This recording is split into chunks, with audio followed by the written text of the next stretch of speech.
Hey everyone, welcome back to Fixing with the Kid. My name is Jeff. This is a project that we have today. If this is your first time here, please hit like, subscribe, give us a great comment below. We have a lot of videos on repairing things on this channel. And so this is, of course, as you can see, a Cub Cadet string trimmer. Give you a little backstory on it.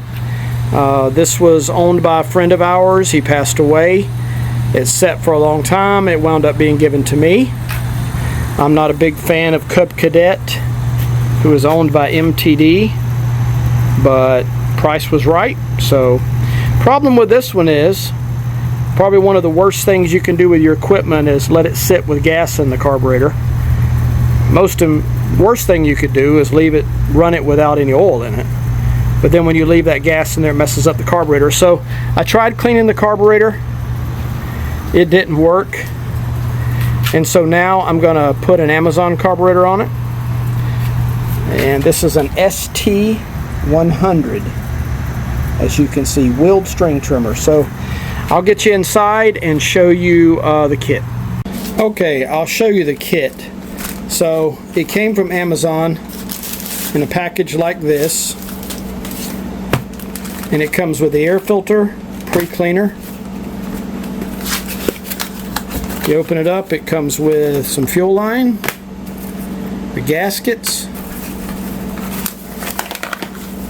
the carburetor, spark plug, 2 fuel line clamps, and a fuel filter. So there's basically what we need, more than what we need to do the job. And I don't know how good this carburetor is. Sometimes they're good, sometimes they're not. But I think it was a little over $20, $22, $24, something like that. And you get all of this. Granted, it's not the best quality. I just bought an air filter for it when I was trying to fix it.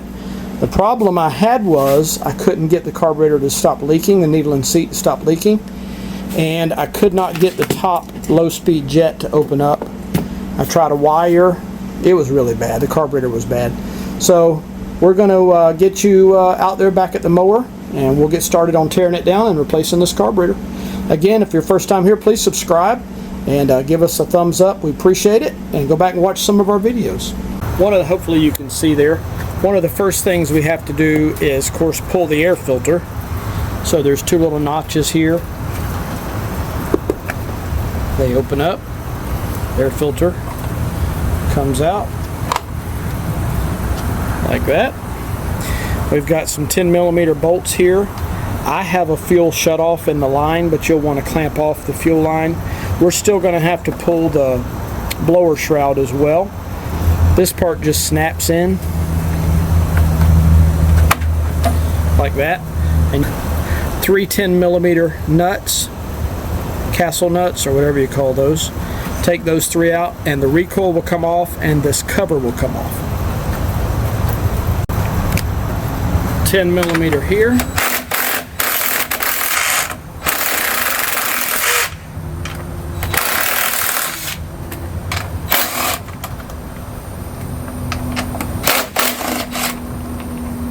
So they're supposed to come off like this. This one feels like it's pulled the whole stud out. It did. So let me get that apart. Okay. As you can see, I can get that out and put that back right there. Alright, so we need to take 10mm there, there, there. And that should take this off. You've got a little breather line there. Take this whole assembly off. Now, you have here your air vane throttle. Actually, that's your choke. So there's your air vane choke. So to get that off, we have to pull, hopefully you can see, I'll zoom in a little bit. We have to pull this assembly off. There's a gasket. This assembly comes off, and then you have this. So If you try to get this off, you're going to break this plastic wind vane. So the way to take that off is we remove these 2 bolts.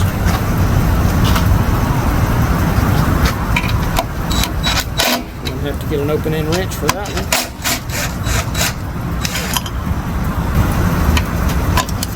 There we go. Would help if the magnet on the flywheel wasn't right here.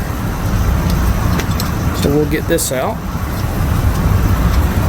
Like I said, I'm glad to have this. These push trimmers are handy.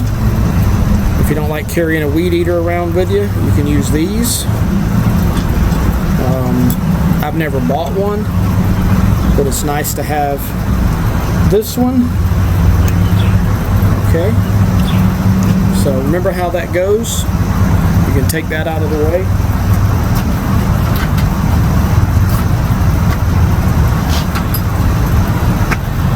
Okay, got our fuel clamp off, and like I said, I have the fuel turned off. This thing did not come with an inline fuel shutoff, but like I said, I was having trouble with the needle and seat leaking. I was hoping it would clean itself up, but it did not. Okay, get you where you can see. Pull the carburetor out a little bit. You can swing the throttle plate, remove the throttle arm, and there you go, carburetor removed. I'm going to leave the old gasket. This thing's almost brand new. I'm going to leave the old gasket.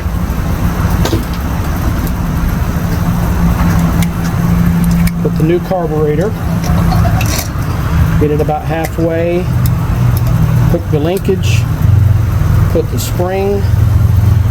There's a little tiny hole there for the spring. Push it back. Hook up my fuel line. Put my clamp back on.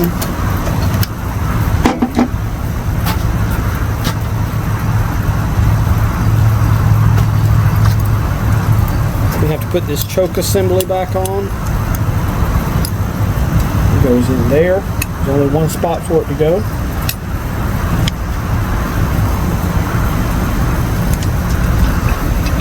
Okay, like that. Put the bolt back in it. Put the bolt back in it. This gentleman that this belonged to was a dear friend. He was 90, I believe 96, 94, 96 years old. And he bought this to make life a little easier for him.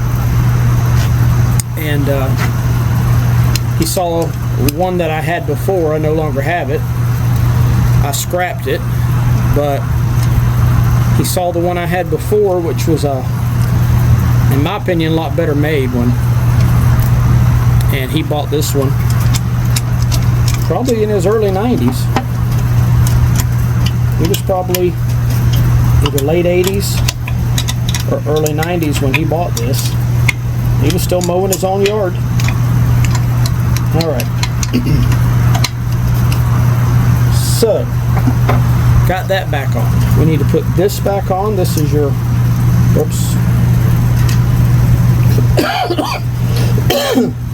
We need to put this back on. This is your thermal choke. Okay.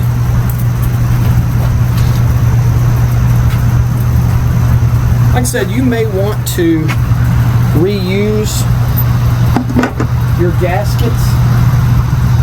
Like I said, it came with gaskets. Nope. It came with new gaskets, but the fact that,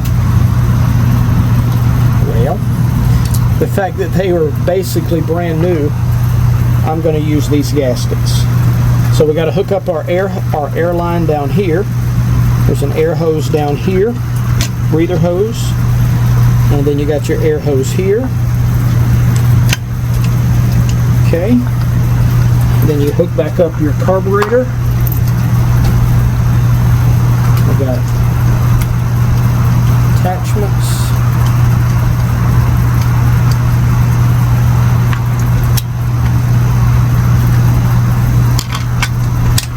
Now, if you want to use the new gaskets, you use the new gaskets. You do like you want to do. And if you're going to use an impact, be careful, don't strip it out. Okay, I'm gonna straighten out the blower housing, and I'll bring you back. Okay, I've got the recoil back installed. I just had to put that stud back in there. Put the air filter back in there. I've got the fuel turned back on. Okay, that's back together.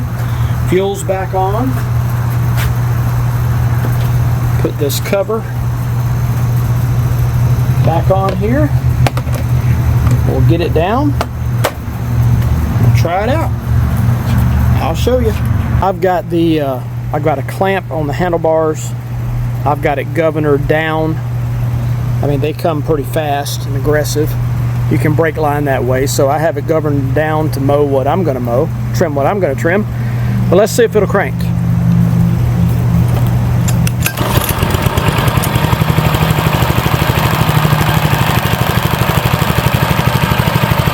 As you can see, I've got it governed way down.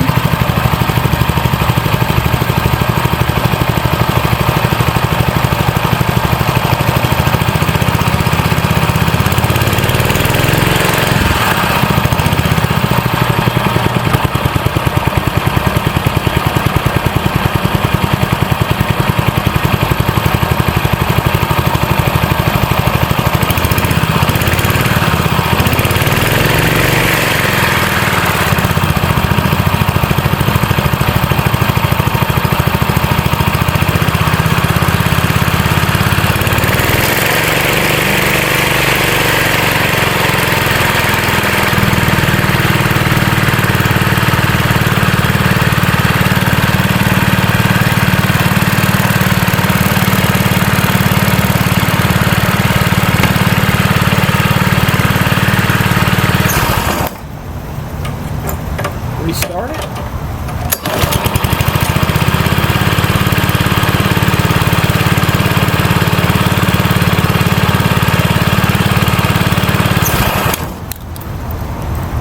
And there you have it. Like I said, I govern it down. I could rev it on up a little bit more. You don't want to exceed the recommendation of the maximum RPMs, which is usually around 32. I don't know about this particular one, but I'm not going to exceed that because I don't rev it very high. Again, because the faster you rev it, the more you can brake line when you hit things like fences and other stuff. In my opinion, if you can cut the grass with it speed lowered, that's what I would do. But anyway, thanks for watching this episode. Please give us a thumbs up, give us a comment, let us know what you liked. And we appreciate you watching. Please subscribe, it helps us out. Give us a thumbs up, that also helps us out greatly. Until next time, from Fixing with the Kid, I appreciate you, and see you next time. Goodbye.